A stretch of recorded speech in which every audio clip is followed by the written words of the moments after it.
여러분 혹시 그리스도인으로 사는 것이 힘들다라는 생각을 해보신 적이 있으십니까? 뭐 인생 자체가 수고롭기는 하지만 그리스도인들은 더 수고로운 부분이 있습니다.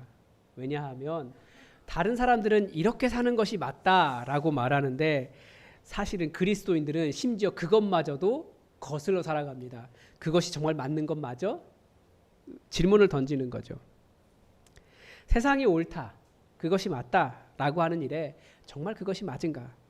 우리 성경을 따라 다시 한번 생각해 봅니다. 오늘 본문도 그 질문을 다시 던집니다. 정말 그렇게 사는 것이 맞아? 우리에게 도전을 주죠. 그래서 이 내적 전쟁은 그리스도인이기 때문에 겪고 있는 겁니다. 그래서 오늘 내 안의 전쟁이라는 말씀으로 주의 말씀을 증거할 텐데 내 안의 전쟁일 뿐만 아니라 또 우리 안에 있는 전쟁이기도 합니다. 어떤 전쟁이 일어나고 있을까요? 먼저 우리는 하나님 나라가 무엇인가에 대한 전쟁을 합니다. 마태복음이 이 하나님 나라를 천국이라고 번역을 하면서 우리는 약간 하나님 나라라는 말과 이 파라다이스를 의미하는 천국이라는 그 개념이 동시에 이렇게 우리는 섞여 있어요. 그래서 약간 오해가 있습니다. 하나님 나라, 천국은 우리 그리스도인들은 예수 믿는 순간 이미 그때부터 시작되고 있는 겁니다. 그래서 우리는 천국 어떻게 갑니까? 죽어야 간다 그렇게 이야기하는데 죽어야 가기 이전에 이미 예수 믿는 순간 천국이 시작되고 있는 거예요.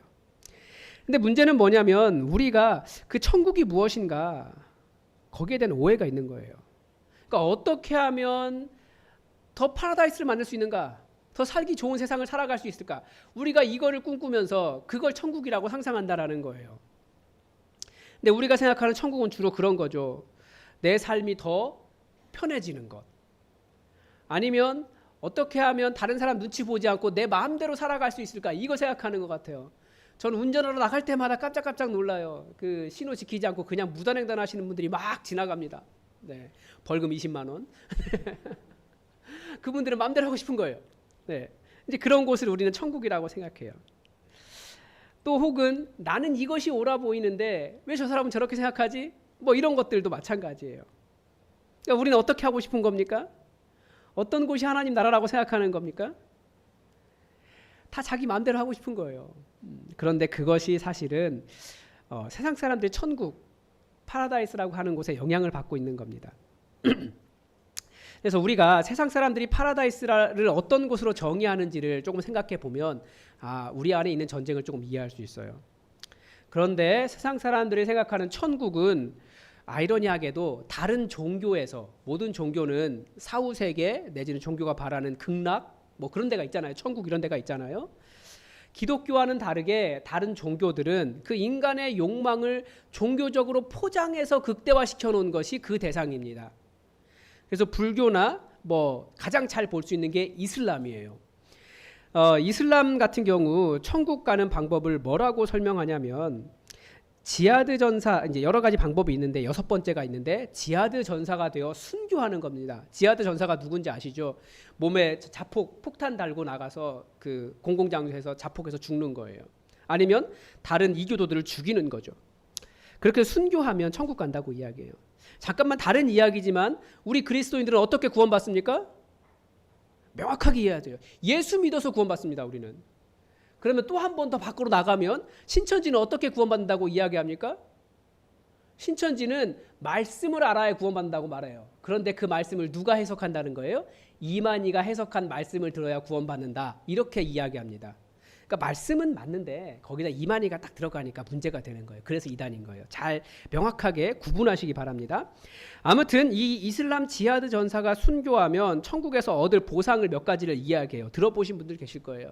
첫 번째는 순교자는 피를 흘리자마자 죄사함을 받는다. 우리는 어떻게 죄사함을 받는다고 이야기합니까? 예수님이 이미 다 이루셨어요. 내가 피 흘려서 뭐 구원받는 거 아닙니다. 죄사함 그렇게 받는 거 아니에요. 둘째는 지옥 징계를 면제받는 대신에 천국에 거하게 되고 셋째는 더 큰 테러로부터 보호를 받는다. 도대체 얼마나 잘못한 것이 많으면 천국 가서도 더 큰 테러를 두려워해야 되는 겁니까? 거긴 테러가 없는 곳인데. 예. 그런 것에 보호를 받으며, 넷째는 세상과 그가 속한 모든 것을 합한 것보다 더 좋은 홍옥, 그러니까 루비 왕관을 머리에 쓰게 될 것이다. 그러니까 세상에 합한 모든 그 루비보다 더 큰 루비면 얼마나 큰 바위 덩어리를 머릿속에 이고 살아야 될까요? 이렇게 그런 왕관 쓰고 산대요. 말도 안 되죠. 다섯 번째는 이게 더 이상해요. 72명의 처녀들과 결혼하게 될 것이며, 아내 한 명도 곤란한데 72명씩이나 이 아내, 서로 다른 그 인격인 아내와 만나서, 남편과 아내가 만나서 하나를 이루라고 하시는 이 하나님의 공동체성과 이 하나님의 하나를 이루심에 대한 것을 전혀 모른 채 72명과 하나를 이루어라라고 말하는 것은, 이건 전적으로 정말 육체의 욕망만 그냥 극대화된 거예요. 여성들은 뭐가 되는 겁니까? 뭐 도구입니까? 뭐 그래요. 정말 이상하죠. 그러니까 순전히 성적인 만족 이외에 없는 거예요. 그런데 대부분의 종교들이 천국을 사실은 그런 식으로 정의합니다. 내가 원하는 것 마음대로 다 할 수 있고, 내가 원하는 욕망 다 이룰 수 있고, 내가 원하는 것 다 가질 수 있는 곳을 천국이라고 생각해요. 근데 성경은 뭐라고 이야기할까요? 그런 모습에 대해서 그것은 육체의 소욕이다, 육체의 욕망이다 라고 정의합니다. 이 인간 안에는 이 육체의 욕망이 있습니다. 그 육체의 욕망이 무엇입니까? 20절부터 21절까지 보면 육체의 욕망을 알 수 있어요. 육체의 일은 분명하니 곧 음행. 뭔지 아시죠? 부적절한 성행위예요. 성행위가 잘못된 것은 아닙니다. 성행위는 하나님께 주신 좋은 건데, 그런데 이 선이 있어요. 선. 부부라는 선이 있는데 그 선을 넘어가서 부적절하게 된 거죠. 또 더러운 것. 여기도 역시 부적절한 성행위가 들어 있습니다. 우리가 잘 알다시피 그 그리스 로마 그 헬라 문화에서는 종교 행위 자체가 성행위였어요. 그래서 보면 여신들이 그렇게 많은데 그 여신들이 다 이렇게 헐벗었잖아요. 네, 조각 같은 거 보면. 고대의 그 종교적인 성행위나 뭐 혼전 성관계나 짐승과의 성관계나 통성애까지 모든 것을 다 포함하고 있는 겁니다. 이런 거예요. 호색. 이제 호색은 색을 좋아한다. 역시 음란한 거죠. 색을 좋아한다라고 하는 불교 용어인데, 그 요즘 말로 하면 아무 생각 없이 쓰고 있는데 섹시하다가 이 말입니다. 그 말이잖아요. 우상 숭배나 뭐 주술이나 뭐 이런 것들, 뭐 자신의 욕망을 이용해서 정당화하는 그런 것들, 우상 숭배나 주술 이런 것들입니다. 이 우상 숭배라고 하는 용어는 성경밖에 나오지 않아요. 왜냐하면 다른 헬라 문화 전체는 그런 형상을 신이라고 말하지 우상이라고 말하지 않거든요. 성경만 그런 거짓 형상들을 우상이라고 이야기합니다. 그리고 원수 맺는 것, 이 적개심이죠. 분노, 적대 관계를 계속 갖는 거예요. 나 이 사람 싫어. 여기 이 사람 싫어. 네. 뭐 그렇게 만드는 게 원수 맺는 것이고, 분쟁, 불화나 다투는 거죠. 시기, 남이 나보다 잘 될 때 미워하는 겁니다. 분냄, 분노나 화가 있는 거예요. 그걸 드러내는 거예요. 당짓는 것. 그러니까 자꾸 관계를 나누고 네 편 내 편 나누죠. 우리는 네 편 내 편 잘 나누잖아요. 어떻게 나눕니까? 성별로도 나누고, 지역 출신지로도 나누고, 뭐 키가 크냐 작냐로도 나누고, 남녀로도 나누고, 심지어 머리카락 있느냐 없느냐로도 나누고, 뭐 계속 당을 나눠요.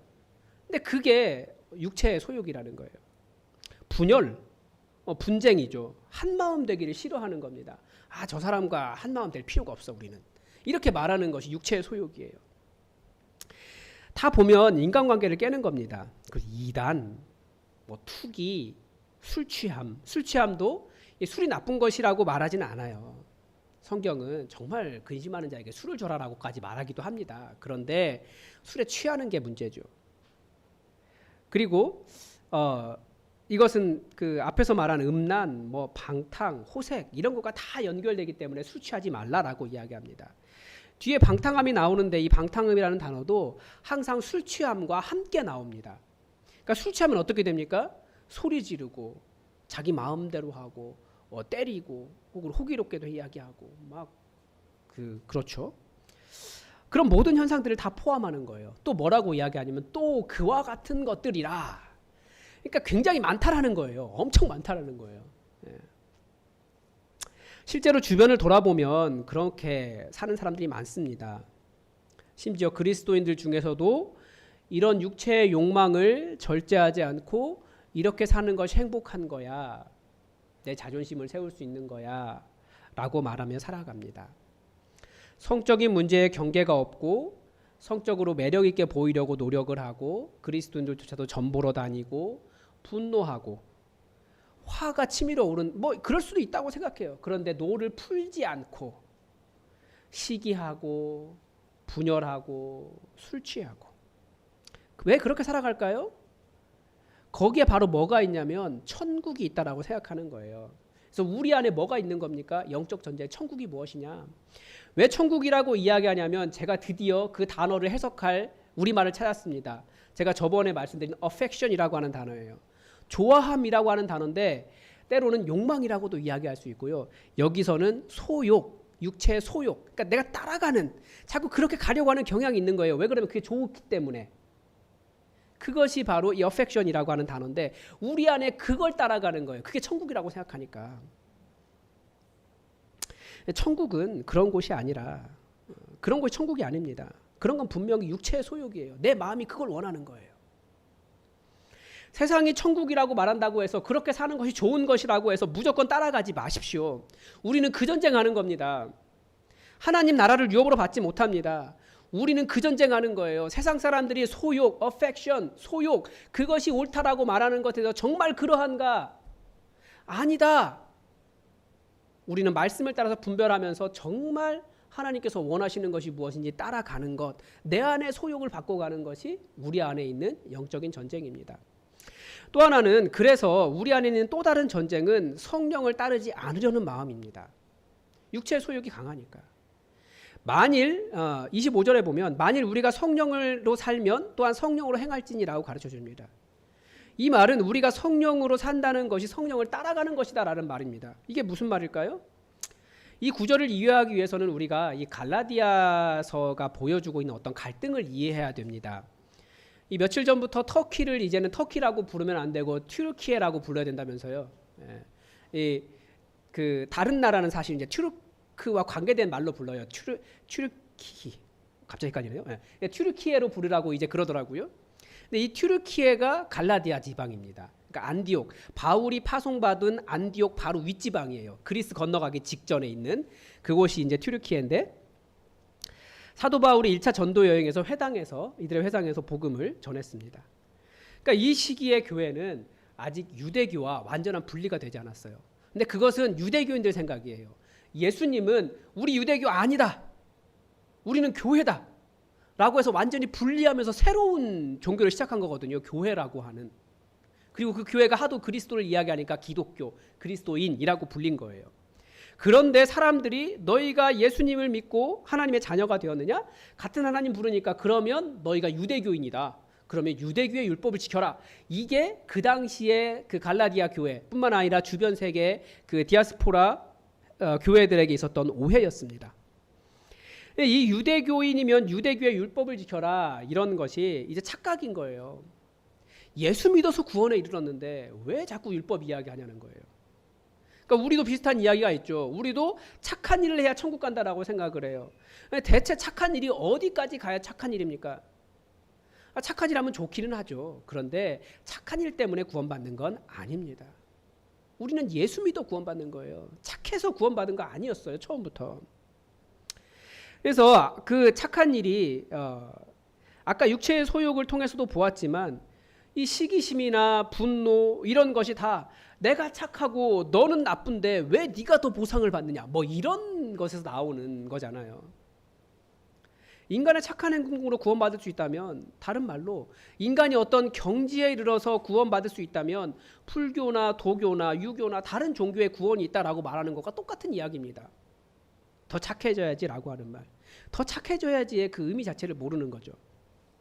그래서 갈라디아서는 율법을 지켜야 구원받는다라는 말은 자신의 육체의 공로를 자랑하는 것이고 그런 육체를 자랑하는 것이 결국 아까 말한 그 육체의 소욕을 이루는 것밖에 되지 않지 않느냐 이 이야기하는 겁니다. 그래서 한 말이 너희가 예수 믿을 때 성령 받았지 유대교 율법 지킬 때 성령 받았느냐? 너희가 예수 믿을 때 구원받았지 너희가 착하다고 구원받았느냐? 아니다라는 거예요. 그래서 육체의 소욕을 채우기 위해서 육체의 법을 따르지 말고 성령님 따라 살아가라. 이 말하는 겁니다. 그런데 우리 안에는 성령님만 계시는 것이 아니라 육체의 소욕도 항상 이렇게 있어요. 그게 말하는 affection이에요. 자기가 따라가고 싶은 거예요. 내가 이거 좋은 거예요. 이게 천국이라고 생각하는 거예요. 그런데 사도 바울이 그리스도인에 대해서 이렇게 정의합니다. 그리스도 예수의 사람들은 육체와 함께 그 정욕과 탐심을 십자가에 어떻게 했다고요? 못 박았느니라. 내가 그리스도와 함께 십자가에 못 박혔나니 그런즉 이제는 내가 사는 것이 아니요 오직 내 안에 그리스도께서 사시는 것이라. 육체와 함께 그 정욕과 탐심을 십자가에 못 박고 사는 사람들이 바로 우리 그리스도인들입니다. 그래서 이제 성령님을 따라 사는 그리스도인들에게 육체의 소욕이 올라올 때마다 아, 이것이 육체의 소욕이구나 생각하고 또 내 안에 전쟁이 일어났구나 생각하고 우리는 그것을 십자가에 못 박고 성령님을 따라 사는 사람들이라는 거예요. 이렇게 비유하면 돼요. 우리 주님 오시는 그날까지 육체의 소욕이 사라질까요? 사라지지 않을까요? 사라지지 않습니다. 항상 육체의 소욕은 내가 육체를 가지고 있는 이상 주님 제대로 보고 있지 않는 그날, 주님 만나는 그날까지 사라지지 않아요. 이게 뭐랑 비슷하냐면 제가 최근에 책을 하나 받았는데 재밌는 내용이 있더라고요.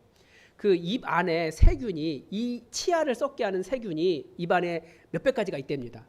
그런데 이가 안 썩잖아요. 잘. 왜 안 썩을까요? 더 좋은 유익균들이 훨씬 더 많은 거예요. 그래서 이 비율이 유지되고 있을 때 좋은 유익균과 나쁜 유익균의 이 비율이 유지되고 있을 때 입안의 건강이 유지된답니다. 그런데 언제 입안 건강이 상할까요? 좋은 유익균들이 좀 없어질 때, 이 비율이 깨질 때, 그럴 때 입안이 치아가 상하고 뭐 그렇게 된다는 거예요. 그럼 어떻게 해야 되느냐? 그래서 요즘은 유익균들을 많이 넣어주는 방식으로 그래서 이것을 치아를 그 건강을 유지한다고 하더라고요. 마찬가지예요. 우리 안에도 이 육체의 소욕이 계속 남아 있습니다. 이것을 어떻게 억누르고 이것이 영향력을 발휘하지 못하고 전체적인 비율 안에서 정말 이만큼 더 작게 보이게 만들 수 있을까요? 성령의 소욕으로 성령을 따라가는 삶으로 가득 채우면 항상 이만했던 애가 아무런 힘을 발휘하지 못하는 거예요. 그런데 성령님을 따라가지 않으면 얘가 그전에는 비율로 봤을 때는 실제로 이만밖에 안 했는데 비율로는 이만밖에 안 했는데 나중에 얘가 이만큼 커지면 이거 따라가게 되는 거죠. 그래서 우리 안에 있는 전쟁이 무엇입니까? 자꾸 이게 좋으니까 육체의 욕망을 따라가려고 한다라는 거예요. 그런데 우리 그리스도인이 해야 될 일은 계속 이것을 십자가에 못 박고 성령님을 따라가기 위해서 노력하는 거죠. 그래서 성령님을 따라 살면 무엇이 나옵니까? 사랑과 희락과 화평과 오래 참음과 자비와 양선과 충성과 온유와 절제다라고 이야기합니다. 우리 안에 전쟁이 일어나요. 러시아와 우크라이나가 전쟁하는 것 우리 잘 알고 있지 않습니까? 한 지역을 놓고 일진일퇴를 반복해요. 근데 어떻게 해서 그것을 반복합니까? 러시아가 여기 무기 쏴 점령하면 또 다시 우크라이나도 무기를 쏘는 거예요. 마찬가지입니다. 사탄이 우리 안에 육체의 소욕을 쏘면 우리도 어떻게 해야 되는 거예요? 성령의 소욕으로 쏘는 거죠. 그래서 그 자리를 차지해야 되는 거예요. 내 안에 있는 전쟁이에요. 내 안에 시기나 질투나 원망이나 분노가 올라올 때 우리는 성령의 무기로 사랑과 희락과 화평으로 싸우는 거죠. 원수 맺고 원통하고 그 원통한 마음을 풀지 않으려고 하고 음란한 것이 올라올 때 어떻게 해야 됩니까? 더 오래 참고 더 자비하고 더 온유하며 더 절제하며 성령님을 따라가라는 거예요. 이게 성령님의 무기니까. 그래서 우리 안에는 그런 영적 전쟁이 있습니다. 그런데 우리는 더 중요한 것을 기억하고 있어야 됩니다. 근본적으로 왜 우리가 이런 영적 전쟁을, 내적 전쟁을 하고 있냐는 거예요. 그냥 좋은 게 좋은 대로 살면 안 돼요. 그냥 다른 사람들 다 좋다고 하는데 굳이 꼭 우리가 반대로 살아야 됩니까? 다른 사람들 다 하는 거 나도 좀 하면 안 됩니까? 이게 더 재밌다고요. 때로는 이렇게 살지 않으면 친구도 없어요. 성령을 따라 사는 것이 천국 같지도 않아요. 내가 왜 참아야 돼요? 뭐 이런 거 있잖아요. 근데 그런 반응이 나오는 이유가 뭘까요? 왜 우리가 성령을 따라 살아야 하는지 그 대전제를 잊고 있기 때문입니다. 왜냐하면 우리나라 전체는 다 깨달아야 해탈에 이를 수 있다라고 하는 불교의 사고가 아주 뼛속 깊이 들어있어요. 이건 우리의 문화 안에 있는 거예요. 그래서 자꾸만 우리가 깨달아야지, 깨달음을 계속 강조합니다. 근데 우리가 깨달아야 하는 것이 사실은 별로 없어요. 우리가 깨달아야 하는 것은 예수님이 나의 주인이시다.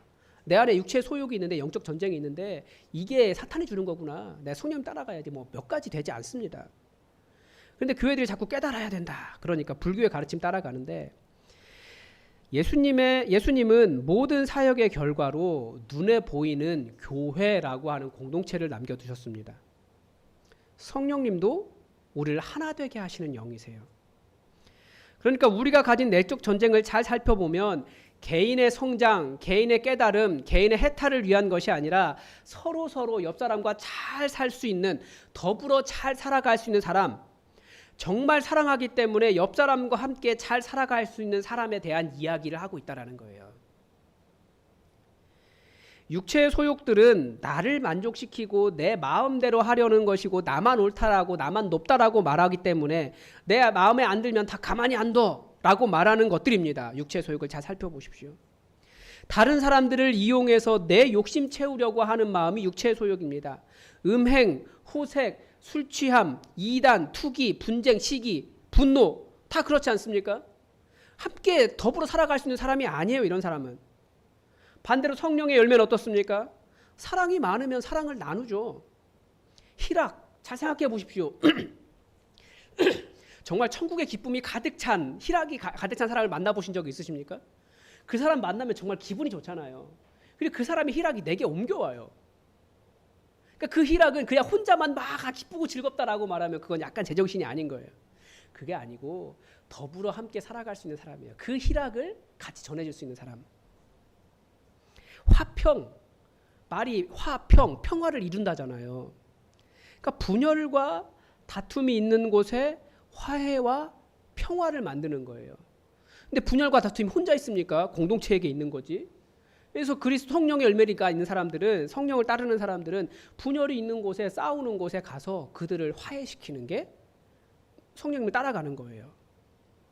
뭐 평안, 뭐 그저 혼자서 내가 평안하다, 뭐 이런 도인과 같은 그런 상태를 말하는 것이 아닙니다. 내가 평안하면, 내가 평안하기 위해서 주변에 많은 사람들이 사실은 희생하고 있을 가능성이 굉장히 많아요. 우리 관계 안에 다투는 사람들, 마음이 상한 사람들을 화해시키고 누구도 껄끄럽지 않은 상태를 만들며 살라는 것이 화평입니다. 이게 공동체의 정신이에요. 오래 참음, 이게 성숙이죠. 성숙하지 않은 연약한 인격의 사람에 대해서 오래 참는 거예요. 기다리는 거예요. 자비를 베푸는 것도 자기 자신에게만 불쌍히 여기는 마음을 가지면 굉장히 이상하잖아요. 어떤 사람이 있습니까? 우리가 영화 300이라고 하는 영화를 아실 거예요.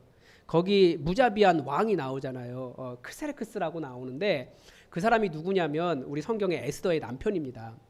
근데 이 크세르크스가 얼마나 잔인한 왕이냐면 제가 정확히 기억하고 있는지 모르겠는데 그 벌거벗은 세계에서 잠깐 들은 거라, 이렇게 자기가 행군을 하는데 앞에 그 바다가 엄청 파도가 일어가지고 못 지나간 거예요. 그랬더니 그 파도를 매질해라. 감히 내가 지나가는데 길을 막았다고. 그 정도로 무자비한 사람입니다. 그리고 그 영화에서 보다시피 굉장히 전쟁하기 위해서 많은 사람 죽이려고 오고 자기 발밑에 벌거벗은 수많은 노예들을 바닥에 깔고 있으면서도 항상 한 말이 있어요. 나는 자비하다. 자비는 대상이 있습니다. 그러니까 연약한 사람 아니면 모든 피조물 다 자비의 대상이에요. 나 혼자 내가 자비하다라고 하면 큰 착각이에요. 그런 이상한 왕처럼. 무슨 말입니까?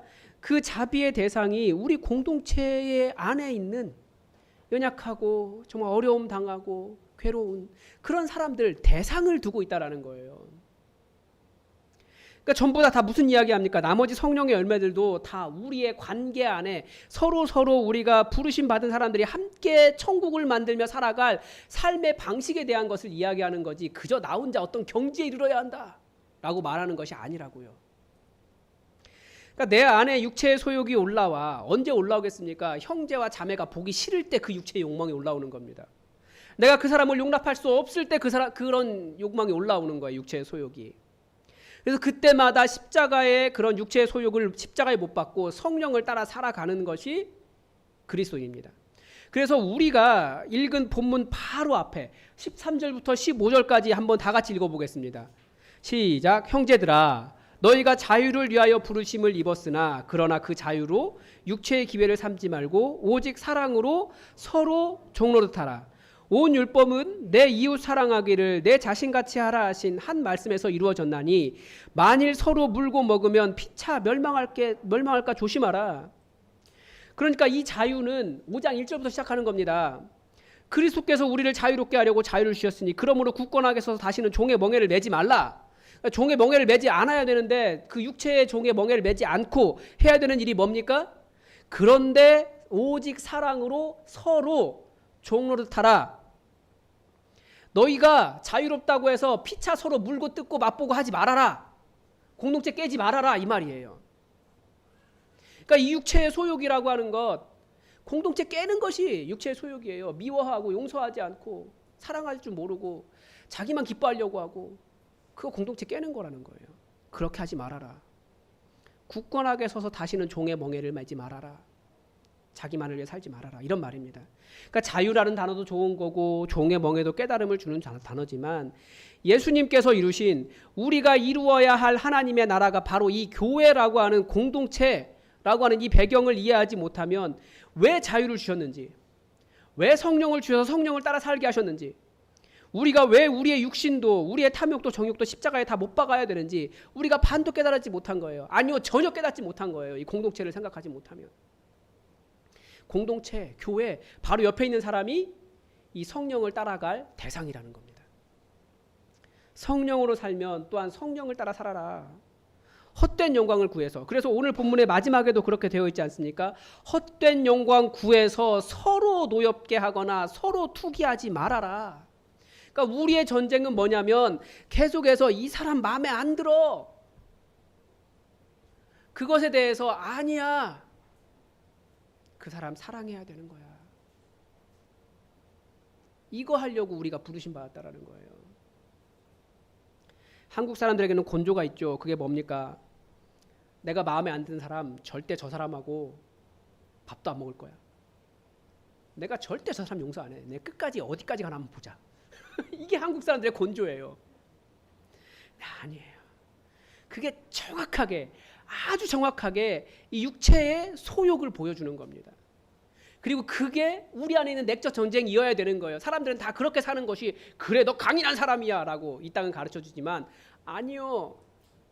그거 천국을 역행하는 거예요. 말씀과는 아무 관계없는 삶이에요. 교회는 뭐라고 이야기합니까? 예수님께서 내가 너를 용서했으니 너도 그 사람 용서해라. 너 같은 큰 죄인, 내가 죽어야만 구원받을 수 있는 너같이 큰 죄인 내가 용납해서 십자가에서 죽었으니 그 큰 죄도 아닌 그 사람 용납하고 사랑하고 오래 참고 분노하지 말고 사랑해라. 이게 하나님 나라, 이 땅에 세워진 우리가 살아가고 있는 하나님 나라입니다. 그리고 우리는 사실 그렇게 많이 이렇게 큰 한 100여 명 되는 사람들과 함께 이거 못합니다. 그래서 가정교회 하려는 거예요. 그래서 우리가 가정교회 안에서 이루려고 하는 거예요. 그 하나님 나라를. 그리고 이 가정교회를 성공적으로 만드는 절대 원칙 4가지가 있습니다. 4가지. 첫째는 우리가 일치를 이뤄야 되는데 뭐 여러 일치에 대해서 이미 목자들에게 이야기했지만 우리의 첫 번째 우리가 반드시 순종해야 되는 절대 원칙은 하나님의 말씀에 순종하고 그 말씀대로 살아가는 것입니다. 그러니까 우리를 하나로 만들어주는 것은 하나님의 말씀입니다. 그러니까 성경 구절을 가장 많이 아는 것, 내가 알고 있다 지식을 나누는 것이 아니고 어떻게든지 살아간 성경 말씀 그 한 구절이라도 살아낸 삶을 나누는 것이 우리가 가정교회에서 삶을 나누는 겁니다. 그러니까 나눔이 뭔가 피상적이 되는 느낌, 그렇게 되는 이유는 뭘까요? 성경대로 산 삶을 나눈 것이 아니라 자기가 살아오면서 깨달음, 뭐 속담, 격언 이런 거 깨달았다고 그거 자꾸 나누기 때문에 모임이 피상적이 되는 거예요. 말씀을 나누는 게 아니에요, 그건. 그러니까 오늘 같으면 내가 정말 교회 안에 힘든 사람이 있는데 그 사람 어떻게 용서하고 또 어떻게 용납하고 어떻게 사랑하게 되었는지, 사랑하고 있는지 그 삶을 나누는 거죠. 한 주간. 둘째는 모든 가정교회 식구들은 무조건적으로 용납하는 겁니다. 그러니까 가정교회 안에서 어떤 편견과 편애는 죄악이에요. 딴 게 죄악이 아니고 무조건 받아들이면서 그 안에서 함께 살아가는 법과 사랑을 발전시키는 겁니다. 그게 사랑이죠. 그렇지 않으면 자기가 사랑할 수 있는 사람만 사랑하는 것은 악한 자도 한다고 예수님 말씀하셨어요. 우리는 그것을 뛰어넘으려고 하는 겁니다. 우리의 사랑은. 셋째는 모든 가정교회 식구들을 무조건 용서하는 겁니다. 이게 바로 하나님이 우리를 대하신 방법 아닙니까? 물론 이 말이 뭐 죄를 무시하고 무조건 눈 감아준다 이런 말 아닙니다. 제발 설교를 이렇게 뚝 잘라서 이 부분에만 분노하지 마십시오. 최철규 목사가 또 이상한 얘기했어. 이렇게 말씀하지 마십시오. 그게 아니고 무조건 용서해라라고 하는 말이 이 말은 누군가가 죄를 지었다고 그 사람 공격하고 배척하는 것이 아니라 우리가 생각하는 것은 사랑으로 회복시키는 거예요. 교회에서 7이라고 하는 말이 있어요. 7이는 언제 씁니까? 벌 주는 거예요. 더 이상 교회 못 나오게 하는 게 7이에요. 보통은. 근데 7이라고 하는 말은 무슨 말이냐면 어떻게든지 그 사람 공동체 안에서 자기의 죄를 고백하고 말씀으로 사랑으로 다시 공동체와 함께 할 수 있도록 회복시키는 게 7이에요. 그 사랑으로 회복시키려고 하는 그 마음이 없이 7이 한다면 그건 잘라낸 거예요. 그건 용서가 없는 거예요. 우리가 성장하고 성숙했다는 것이 무슨 뜻입니까? 내가 어떤 경지에 이른 겁니까? 내가 이른 경지 그래 천국 가는 겁니까? 아니에요. 그게 아니고 사랑할 수 없는 사람에게도 분노하지 않고 그를 사랑으로 끝까지 용서하고 용납하면서 그 사람 회복시키는 게 성숙과 성장 아닙니까? 그래서 우리를 회복시키는 거예요. 넷째는 순수하게 돕고, 그러니까 누군가에게 무엇을 줄 때 내가 바라는 이익이 있기 때문에 그래서 돕는 게 아니고 그 사람을 순수하게 돕는 거예요. 그리고 또 하나, 가정교회에서는 절대 철저하게 비밀 보장하는 겁니다. 가정교회에서 나온 이야기는 절대 밖에 가서 얘기하면 안 돼요. 그래서 우리 목자들은 어디까지 이야기하려고 하냐면 저에게도 말하지 않으려고 지금 생각하더라고요. 가정교회에서 나온 얘기는 절대 목장 밖으로 나가면 안 돼요. 심지어 자기 부부에게도 말하는 거 아니에요. 그렇게까지 다른 사람에게 하지 마시고 다른 사람 이야기하지 마시고, 우리도 만날 때 마찬가지입니다. 교회 안에 가장 큰 상처가 뭡니까? 나는 이 사람과 정말 비밀이라고 이야기했는데 딴 데서 내 이야기 듣게 만드는 거예요. 그러니까 정말 다른 사람 이야기하지 마시고 항상 내 이야기 하십시오. 내가 어떻게 말씀으로 살았는가. 이거 나누면 됩니다. 여러분, 우리는 교회를 이루라고 부르심 받았습니다. 근데 교회는 이 육체의 소욕이 있는 사람들이 모여 있는 모임입니다. 주님 오시는 날까지 이게 사라지지 않아요. 그래서 성령님을 따라서 사랑하고 오래 참고 또 하늘의 희락으로 용서하고 용납하고 자비하고 나보다 약한 형제들을 위해 내 자유를 절제할 줄도 알고 온유하지 않으면 교회는 교회되지 못합니다. 그래서 내가 저 사람 위해서 이런 것까지 해야 돼? 그게 바로 육체의 소욕을 따르는 자세입니다. 성령을 따르는 삶은 내가 저 사람을 위해 이런 것까지 해야 돼. 이게 성령을 따르는 자세예요. 그래서 6장 2절은 이렇게 말합니다. 너희가 짐을 서로 지라. 그리하여 그리스도의 법을 성취하라. 세상의 법은 짐을 서로 지라고 말하지 않습니다. 1등이 되어라. 네가 성공하면 영광이다. 다른 사람 위에 올라서야 된다. 약한 자는 게을러서 그런 거다. 그건 그리스도의 법이 아니에요. 예수 그리스도의 법은 짐을 서로 지는 것입니다. 나만 지는 것도 일방적으로 지는 것도 아니고 서로 지는 거예요. 여러분, 우리 예수님이 우리의 모든 죄의 짐을 지셔서 자유를 주신 것처럼 우리도 예수님을 따라 그렇게 예수님의 법을 성취하시기 바랍니다. 기도하겠습니다. 하나님, 오늘 우리가 우리 안에 있는 내적 전쟁이 무엇인지 배웠습니다. 우리는 아무 생각 없이 좋은 것이 좋은 것이고 육체의 소욕을 따라가면서 그것이 천국이라고 그렇게 우리를 스스로 속이면서 살아왔지만 말씀을 통하여 다시 한번 깨닫습니다. 우리가 무엇을 제대로 알아야 되는지, 정말 진정한 천국이 무엇인지, 하나님께서 우리에게 원하신 일이 무엇인지, 우리가 무엇을 따라가려고 하는지, 그리고 우리가 왜 이런 일을 해야 되는지, 이 부르심받은 교회에 대해서 온전히 깨달아 알 수 있도록 주의 영으로 우리를 인도하여 주시옵소서. 이번 한 주 정말 성령의 열매를 맺으며 우리 공동체가 더욱더 하나 되기 위해서 그 일을 만들어가는 우리 성령을 따라가는 삶이 되게 하여 주시옵소서. 주님의 은혜에 감사드리며 예수님의 이름으로 기도드립니다.